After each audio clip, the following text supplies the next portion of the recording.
اللهم صل على محمد وعلى آل محمد كما صليت على إبراهيم وعلى آل إبراهيم إنك حميد مجيد. اللهم بارك على محمد وعلى آل محمد كما باركت على إبراهيم وعلى آل إبراهيم إنك حميد مجيد. ایک مسلمان کی سب سے بڑی ضرورت عقیدے کا تحفظ اور اس کی اصلاح ہے، اس لیے کہ عقیدے کی اصلاح، عقیدے کے تحفظ کے ساتھ انسان کے تھوڑے اعمال بھی اللہ کے ہاں قدر والے ہیں اور قبول ہیں۔ جس کا عقیدہ درست نہیں ہے اس کا کوئی عمل اللہ کی بارگاہ کے اندر قبول نہیں۔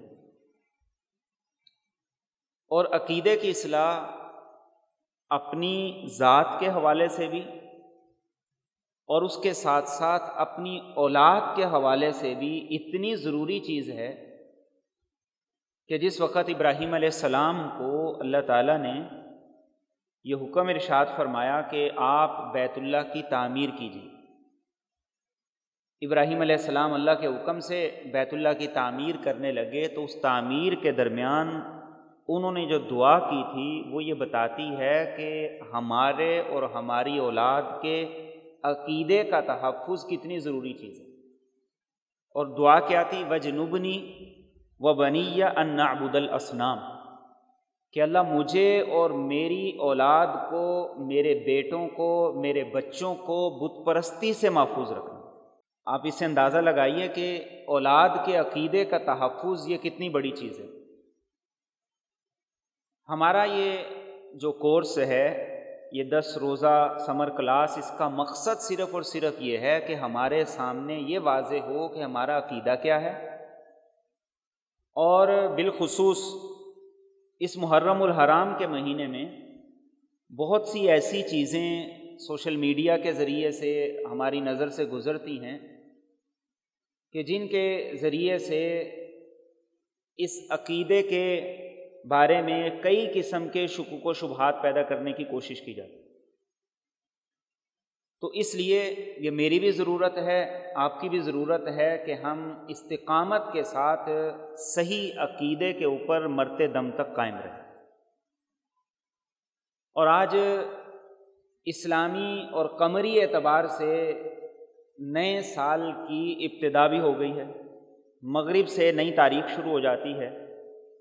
تو سب سے پہلے ہمیں اللہ تعالیٰ سے وہ دعا کرنی چاہیے جو رسول کریم صلی اللہ علیہ وسلم صحابہ کو سکھاتے تھے، مہینے کی ابتدا پہ بھی اور ایک روایت کے مطابق سال کے آغاز میں۔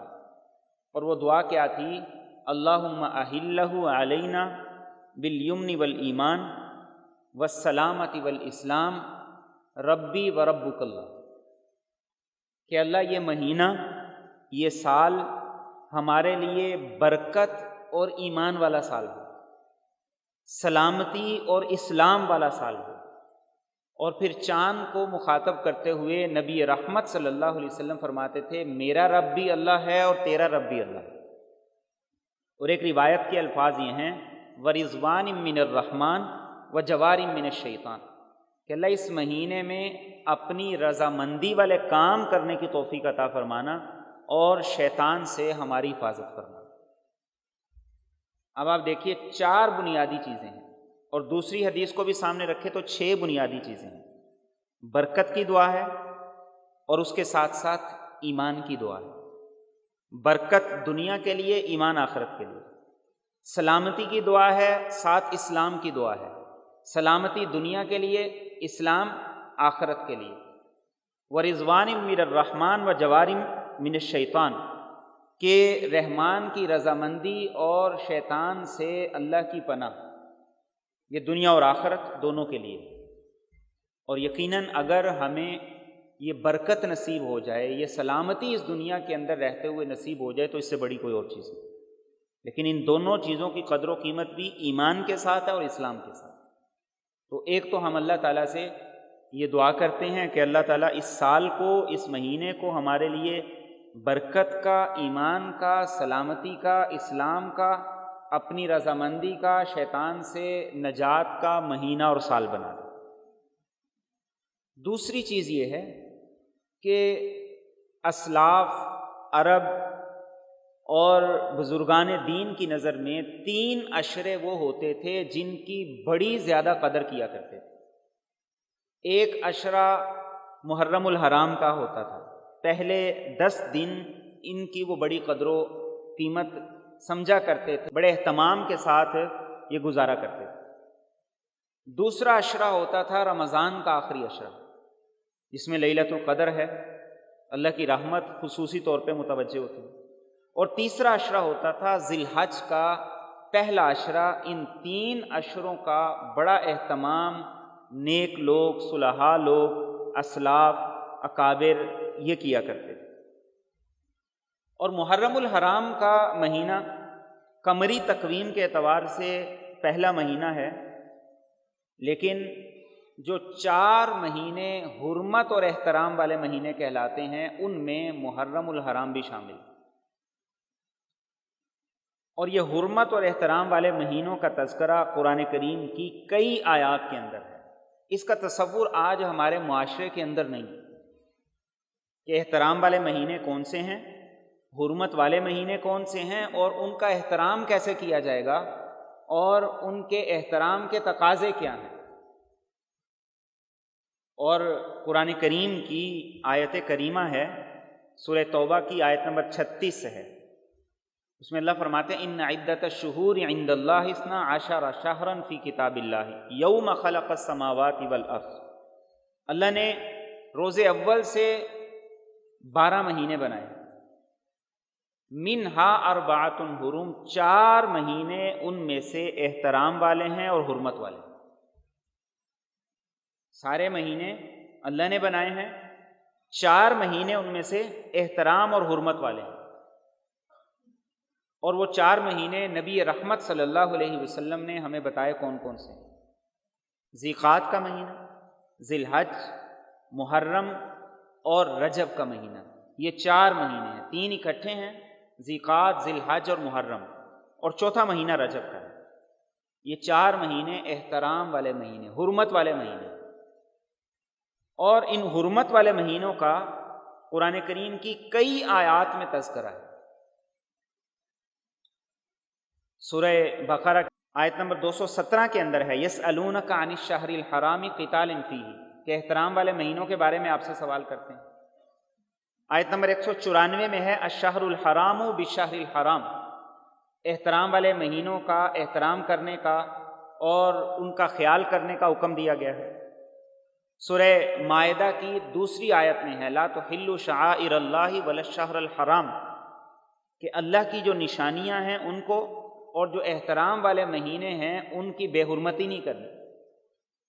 اور اسی سورہ مائدہ کی آیت نمبر 97 میں ہے جعل اللہ الکعبۃ البیت الحرام قیاما للناس والشہر الحرام والہدی والقلائد۔ اس مہینے میں بھی خاص طور پہ ان حرمت والے احترام والے مہینوں کا پاس رکھنے کا، لحاظ رکھنے کا ہمیں حکم دیا گیا۔ ہمارے معاشرے کے اندر اس کی کوئی اہمیت نہیں سمجھی جاتی، جبکہ تمام دینوں میں، تمام شریعتوں میں بشمول زمانہ جاہلیت کے ان 4 مہینوں کا بڑا زیادہ احترام کیا جاتا ہے۔ اور پھر ان 4 مہینوں میں جو احترام والے مہینے ہیں، سب سے زیادہ احترام اور سب سے زیادہ فضیلت محرم الحرام کی ہے، جو آج شروع ہو چکا ہے۔ اور اللہ کے رسول صلی اللہ علیہ وآلہ وسلم نے اس کے بارے میں ہمیں احکامات بتائے ہیں، تعلیمات دی۔ یہ جو 4 احترام والے مہینے ہیں، اب ان کے احترام کا خیال کیسے رکھا جائے گا، یہ بھی ہمیں قرآن نے بتایا۔ سورہ توبہ میں فَلَا تَظْلِمُوا فِيهِنَّ أَنفُسَكُمْ، ان کے احترام کا تقاضا یہ ہے کہ ان مہینوں میں خاص طور پہ گناہ سے بچنے کی کوشش کرو، کسی کے ساتھ نا انصافی نہ کرو، کسی کے ساتھ ظلم نہ کرو، سارا سال نیکی کرو لیکن ان احترام کے 4 مہینوں میں نیکی کا زیادہ اہتمام کرو۔ سارا سال گناہ سے بچو لیکن ان 4 مہینوں میں گناہ سے بچنے کا زیادہ اہتمام کرو، اس لیے کہ یہ 4 مہینے احترام والے ہیں جن کے احترام کا اللہ نے تمہیں حکم دیا ہے۔ تمام انبیاء، تمام شریعتیں ان 4 مہینوں کا احترام کرتے تھے، حتیٰ کہ زمانے جاہلیت کے اندر بھی ان 4 مہینوں میں لڑائی نہیں کرتے، ان 4 مہینوں میں قتل و غارت گری نہیں کرتے، لوگوں کو نہیں لوٹتے تھے، قافلوں کو نہیں روکتے تھے۔ تو ہمیں سب سے پہلی بات یہ سوچنی ہے کہ ہم ان 4 مہینوں کے حوالے سے اور خاص طور پہ محرم الحرام کے احترام اور حرمت کے حوالے سے کیا سوچ رکھتے ہیں اور کیسا جاتا ہے۔ تو سب سے پہلا کام کیا ہے محرم الحرام کے مہینے کا، کہ اس کے احترام کو سامنے رکھتے ہوئے نیکی میں اضافہ ہو اور گناہ سے بچنے کی، نافرمانی معصیت سے بچنے کی پہلے سے زیادہ ہم فکر کریں۔ اس مہینے کو اب گزارنا کیسے ہے، تو نبی رحمت صلی اللہ علیہ وسلم نے ہمیں اس کے بارے میں ساری چیزیں بتائی۔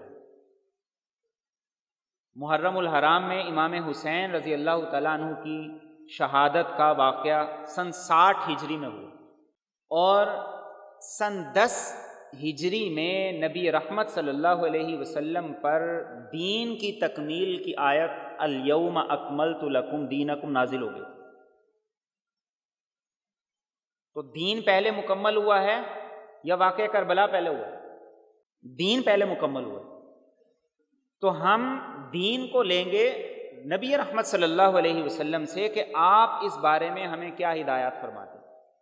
تو آپ نے جو ہمیں ہدایات فرمائیں ان میں سے پہلی ہدایت محرم الحرام کے مہینے کے لیے، عشرہ محرم کے لیے نہیں، محرم الحرام کے مہینے کے لیے پہلی ہدایت فرمائی کثرت سے روزے رکھو۔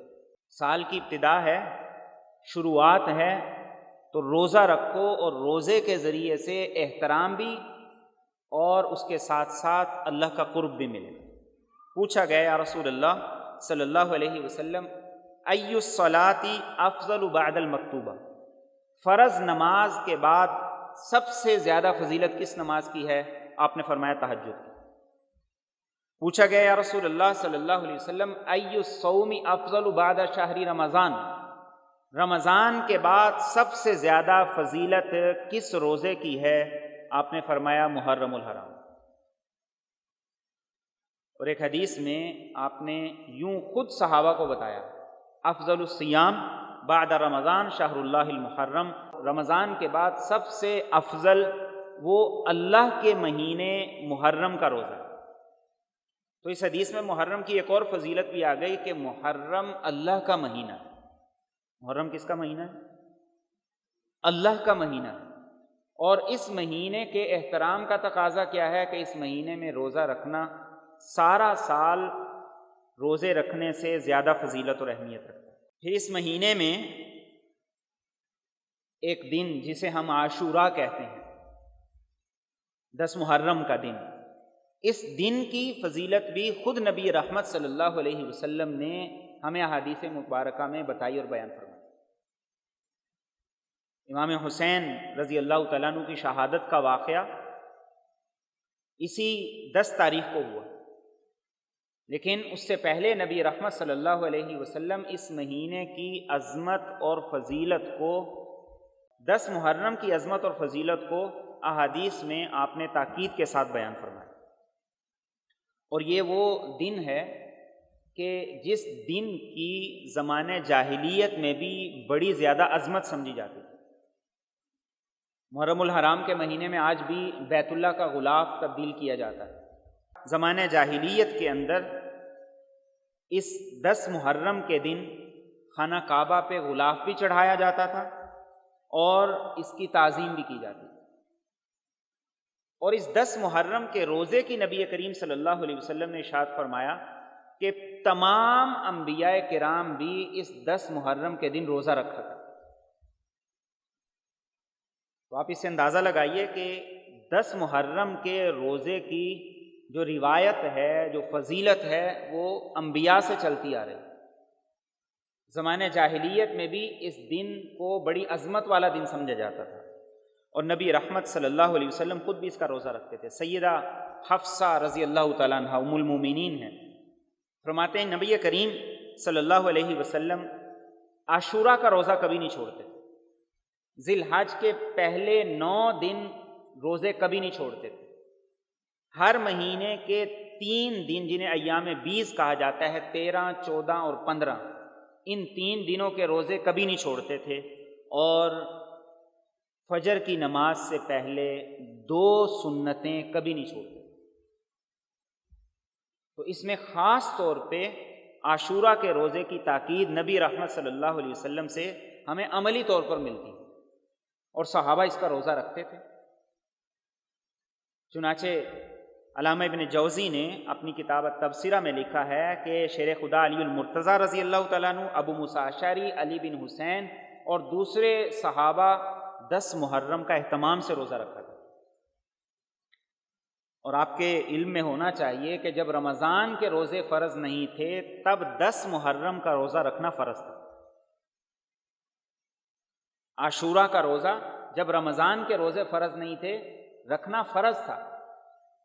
سن 2 ہجری میں جب رمضان کے روزے فرض ہوئے تو عاشورہ کے روزے کی فرضیت ختم ہو گئی، اب وہ مسنون ہے اور سنت ہے، جو چاہے رکھے جو چاہے نہ رکھے، لیکن رکھنے کا اجر و ثواب احادیث طیبہ میں خود نبی رحمت صلی اللہ علیہ وسلم نے بیان فرمایا، اور فرمایا کہ اس ایک روزے کی وجہ سے پچھلے 1 سال کے گناہوں کو اللہ تعالیٰ معاف کر دیتے۔ اور نبی رحمت صلی اللہ علیہ وآلہ وسلم جس وقت مدینہ طیبہ تشریف لائے تو آپ نے دیکھا کہ یہودی 10 محرم کا روزہ رکھتے ہیں۔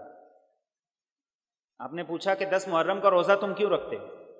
مکہ میں قریش بھی رکھتے تھے اور اس دن کی عظمت کا بھی پاس اور لحاظ رکھتے تھے۔ مدینہ طیبہ آپ تشریف لائے تو یہودی 10 محرم کا روزہ رکھتے تھے۔ آپ نے پوچھا کیوں روزہ رکھتے ہو؟ انہوں نے کہا یہ وہ دن ہے جس دن اللہ نے فرعون کو غرق کیا تھا اور موسیٰ علیہ الصلوۃ والسلام کو نجات عطا کی تھی، ہم شکرانے کے طور پر 10 محرم کا روزہ رکھتے ہیں۔ گویا کہ اس 10 محرم کی تاریخ کو فرعون غرق ہوا، موسیٰ علیہ السلام کو اللہ نے نجات دی، بنی اسرائیل کو اللہ نے سرخرو کیا تھا۔ تو نبی رحمت صلی اللہ علیہ وسلم نے فرمایا کہ موسیٰ علیہ السلام سے ہمارا جو تعلق ہے وہ ان یہودیوں سے زیادہ ہے، اس لیے آپ نے خود بھی روزہ رکھا اور صحابہ کرام کو بھی روزہ رکھنے کی تاکید کی۔ روزہ رکھنے کے بعد اللہ کے رسول صلی اللہ علیہ وسلم نے صحابہ سے یہ فرمایا کہ اگر آئندہ سال میں زندہ رہا تو میں 9 محرم کا روزہ بھی رکھوں گا تاکہ یہودیوں کے ساتھ ہماری مشابہت نہ ہو۔ یہودی بھی روزہ رکھنے 10 محرم کا، ہم بھی رکھیں 10 محرم کا، تو اس لیے آئندہ اللہ نے موقع دیا تو 9 محرم کا روزہ بھی رکھوں گا۔ اور یہ بڑا خوبصورت پیغام مجھے اور آپ کو نبی کریم صلی اللہ علیہ وسلم نے دیا کہ نیکی کی نیت پہلے سے کر لیا کرو، اللہ تعالیٰ اس نیکی کی نیت کرنے پر انسان کو اجر عطا کر دیتا۔ لیکن آئندہ سال نبی رحمت صلی اللہ علیہ وسلم کو موقع نہیں ملا، آپ دنیا سے تشریف لے۔ اس کی روشنی میں پھر محدثین نے لکھا کہ اصل حکم تو ہے عاشورہ کے روزے کا، تو اس کے اب 3 درجے ہیں۔ ایک درجہ یہ ہے کہ 9 اور 10 محرم کا روزہ رکھا جائے، دوسرا درجہ یہ ہے کہ 10 اور 11 کا روزہ رکھ لیا جائے۔ دونوں صورتوں میں مقصد کیا ہے؟ یہودیوں سے مشابہت نہ ہو۔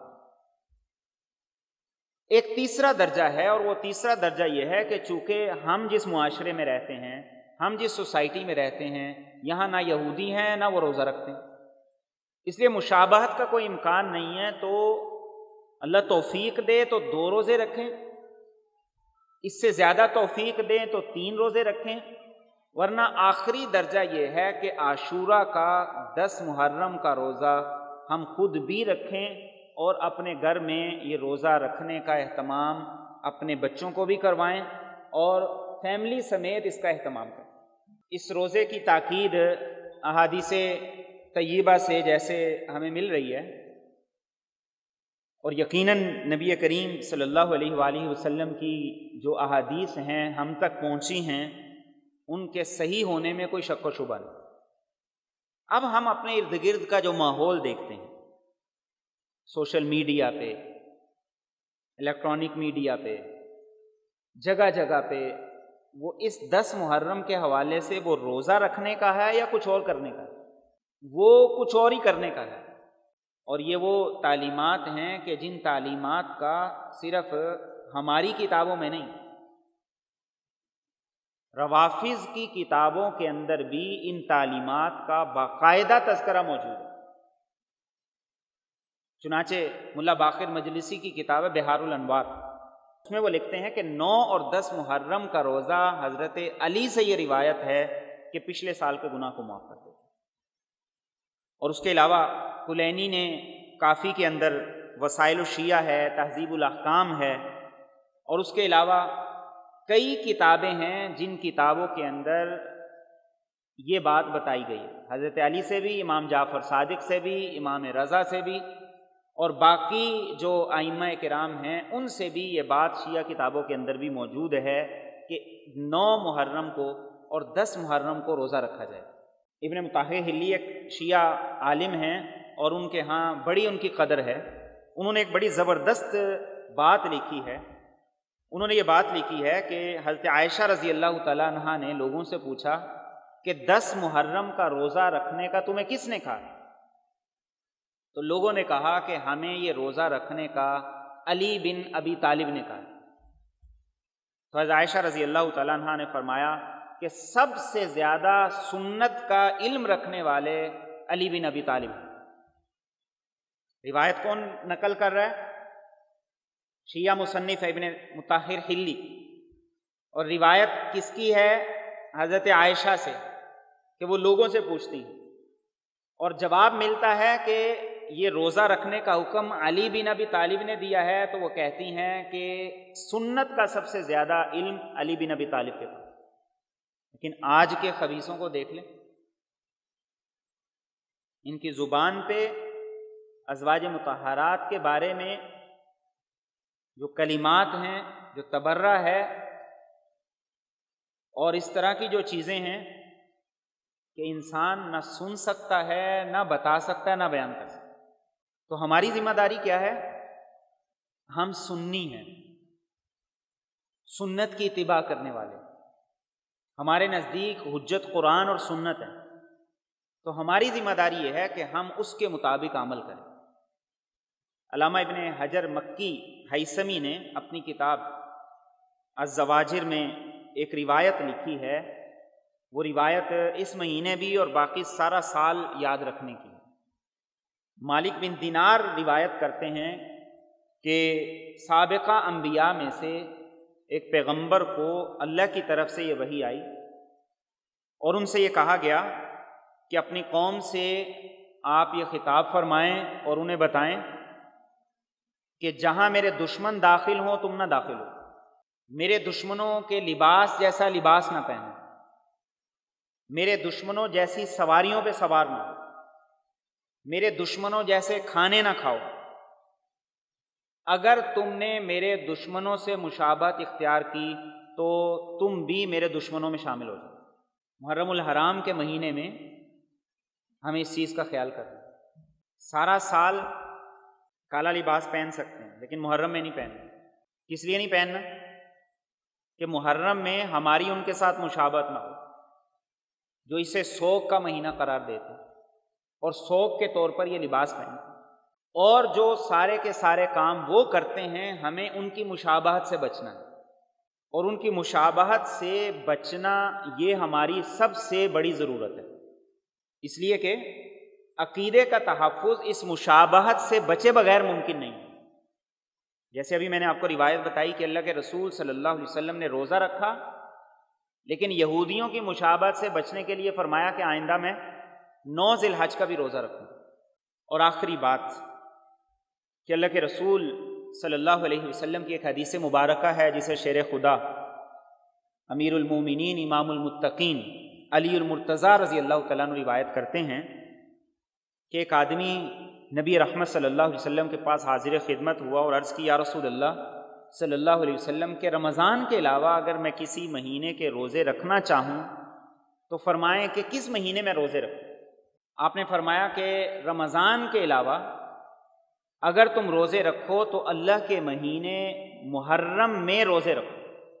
اس کی حکمت بتائی، فرمایا اس لیے کہ اس مہینے میں اللہ تعالیٰ نے ایک قوم کی توبہ قبول کی تھی، اور یہ اشارہ تھا بنی اسرائیل کی طرف، اور ان کی توبہ کو قبول کر کے اللہ نے فرعون کو غرق کیا تھا، موسیٰ علیہ السلام کو اور ان کے ساتھیوں کو عزت عطا کی تھی، اور فرمایا قیامت تک اس مہینے میں اللہ لوگوں کی توبہ کو قبول بھی کریں گے، اور قیامت تک اللہ لوگوں کو اس مہینے میں توبہ قبول کر کے اپنی رحمت کا بھی حقدار بنا۔